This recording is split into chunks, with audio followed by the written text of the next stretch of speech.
मुल्क भर में नफ़रत का माहौल है, हर तरफ नफ़रत बाजी हो रही है। जहाँ भी देखें वहाँ नफ़रत वाले बयान दिए जा रहे हैं। ख़ास करके यूपी और संभल में आसपास में जो पिछला घटना हुआ है उसको देख के लगता है कि मुल्क का माहौल बहुत ही ज़्यादा ख़राब हो रहा है। ऐसे में अब ईद आ गई है, आज ईद का मौका है और हमारे साथ आलमनगर विधानसभा क्षेत्र के साबिक़ एमएलए उम्मीदवार नवीन निषाद जी मौजूद हैं। उनसे पूछेंगे कि इस ईद के मौके पर उनका क्या पैगाम।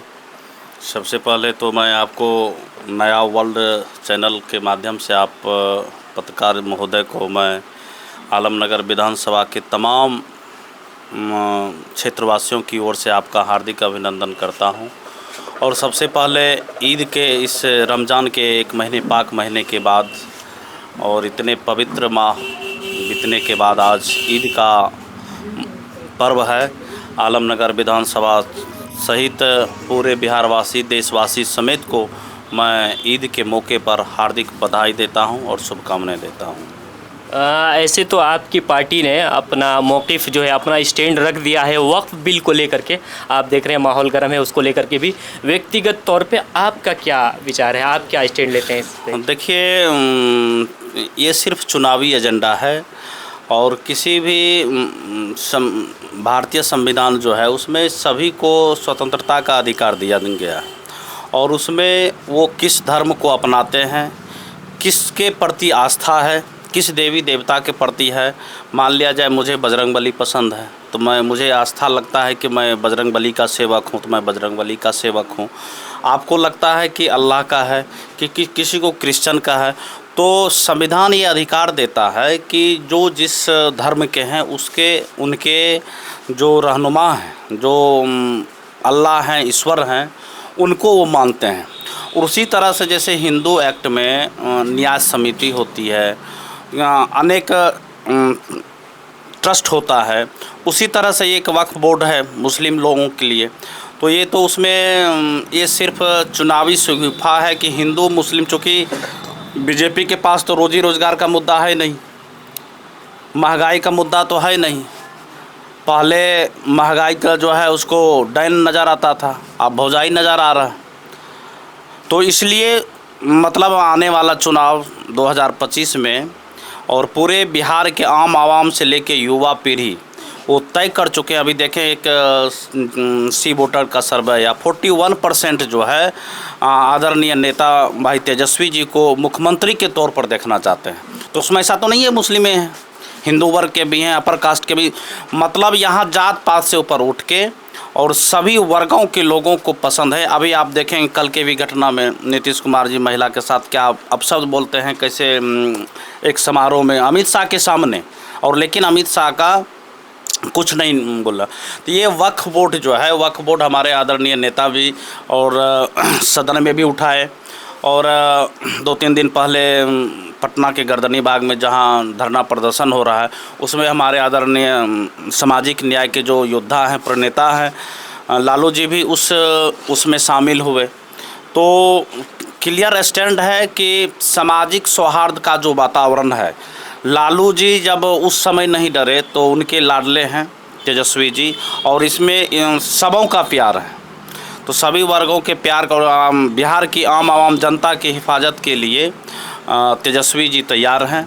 और वक्फ बोर्ड जो है अभी वो सत्ता के नशे में चूर है, तो इसलिए उनको एक एजेंडा के रूप में हिंदू मुस्लिम का कॉमनलाइज करके बस वोट को डिवीज़न के लिए वो सिगुफा है और कुछ नहीं है। जैसा कि आप कह रहे हैं बीजेपी काम नहीं कर रही है, तो बीजेपी तो लगातार डंके पीट रही है कि हमने ये किया। अभी फ़िलहाल एक आप क्या कहेंगे नहीं कहेंगे, लोग कहते हैं कि वो लॉलीपॉप है एक तरह से, 35 लाख लोगों को ईद वाला किट दिया गया है, उसके बारे में आप क्या कहेंगे, वो क्या है? सबसे पहले तो है कि आप उसमें अगर पानी में आप जहर मिला देंगे, उसमें आप फिर चीनी का शरबत डालेंगे तो क्या वो विष हट जाएगा? आप देश के आम आवाम में 10 साल से आपका एजेंडा ही तो है जहर घोलना, समाज में नफ़रत को फैलाना है, सामाजिक सौहार्द वातावरण को बिगाड़ना है। तो वो सिर्फ स्टैंड है कि मतलब अब जो उनके अनुयायी हैं, जो अंधभक्त हैं, तो मैं बीजेपी का खिलाफ़ नहीं कर रहा हूँ। इसके पहले अटल जी भी थे, तो लेकिन इन्होंने, अटल जी ने सामाजिक सौहार्द को लेके चलते थे, वो विद्वान लोग थे। ये आदरणीय मोदी जी जो हैं, सिर्फ अमित शाह, ये अभी आप मान के चलिए, अभी आप बोले कि लोग कह रहे हैं काम कर रहे हैं, वो डंगे पीटते हैं कि काम कर रहे हैं, काम कर रहे हैं सिर्फ दो गुजराती के लिए, अडानी और अंबानी के लिए, आम आवाम के लिए कुछ नहीं। तो इसलिए ये सिर्फ जो है कि मुस्लिम परिवार को अब आप जो इबादत के लिए आप जगह देने से कतराते हैं। मतलब रमज़ान के पाक महीने में आप देखे होंगे कई घटना हुआ, संभल में हुआ, यूपी में हुआ, दिल्ली में हुआ, बिहार के कुछ हिस्सों में हुआ। तो आप समझ सकते हैं, आप उसको इबादत करने के लिए मतलब 5 मिनट दे नहीं सकते हैं, तो आप उसको किट दे रहे हैं। तो सीधा मनसा है कि इससे उनकी छवि खराब हुई है।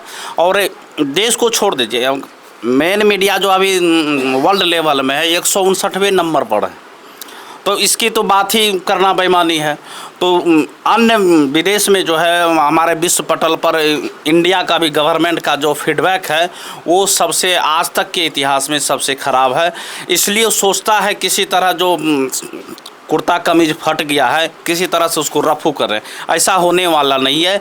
लोग पढ़े लिखे हैं, आम आवाम इस बात को जानती है कि मोदी जी का कथनी और करने में क्या फ़र्क होता है। वो सिर्फ जुमले की बात करते हैं, रोज़ी रोज़गार की बात नहीं करते हैं। आखिरी जो चुनाव था आज से 5 साल पहले, उसमें बहुत करीबी मार्जिन से आप हारे हैं। इस बार क्या उम्मीद रखते हैं, क्या पार्टी आपको टिकट दे रही है और जनता से क्या उम्मीद करते हैं? कि जनता से उम्मीद, जब हम 2020 में चुनाव लड़े तो पूरे बिहार में वोट के मामले में इतना वोट लाके हारने में मेरा दूसरा स्थान है। चाहे बीजेपी हो, जेडीयू हो, कि आरजेडी हो, कांग्रेस हो, इतना वोट 75,000 के करीब वोट ला के चुनाव हारे। हम हारे नहीं, लोकतंत्र की हत्या करके हराया गया है। और ये मान के चलिए बिहार के गद्दी पर तेजस्वी जी जनता उन्होंने प्यार दे के, समर्थन दे के बैठा दिए थे। बस सिर्फ तेजस्वी जी को रोकने के लिए लोकतंत्र की हत्या हुई, उसमें आलमनगर विधानसभा की भी हत्या हुई। बहुत बहुत शुक्रिया नाया वर्ल्ड से बात करने के लिए।